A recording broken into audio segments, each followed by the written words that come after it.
பூண்டு, வெங்காயம், தக்காளி, ஒரு சிட்டிக்கை மஞ்சள் தூள், 2 ஸ்பூன் மிளகாத்தூள் போட்டு வதக்கி வச்சு இப்போ 1/2 கேஜி பாவக்காய் கட் பண்ணியிருக்கிறது சேர்த்துக்கிறோம். தக்காளி நல்லா வதங்கிறதுக்கு சேர்க்கணும். இது பாவக்காய் பிக்கல் மாதிரி வரும்.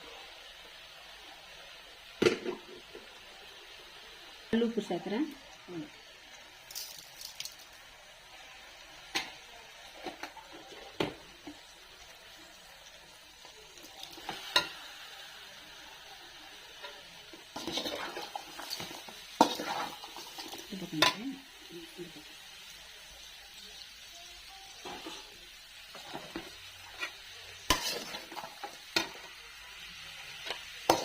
பாவக்காய் இப்படி நல்லா வதக்கி கொடுங்க.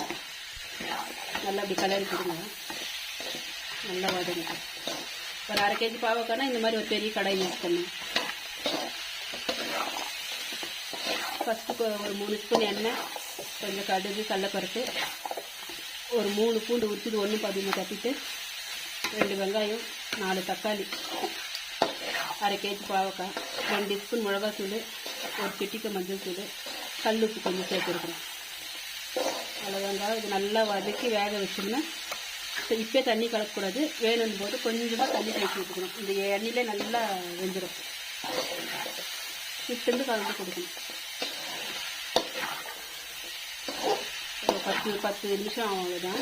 நல்லா வந்து பாவக்காய் ஊறுக்காய் மாதிரி இது நல்ல டேஸ்ட் கொடுக்கும்.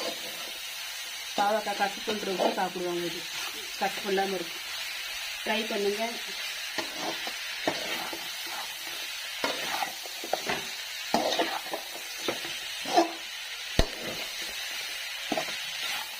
கைவிடாமல் கலக்கி கொடுக்கணும்.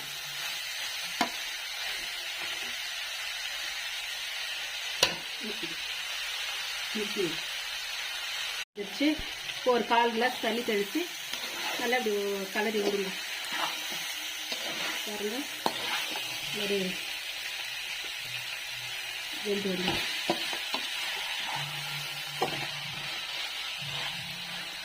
ட்ரை பண்ணி பாருங்க. பாவக்காய் பிக்கல் மாதிரியே இருக்கும். கமெண்ட்டில் சொல்லுங்கள் எப்படி இருந்துச்சு. Thank you so much.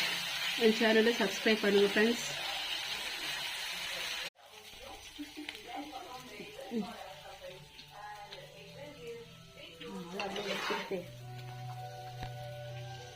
பாவக்காய் ரெடி ஆயிடுச்சு.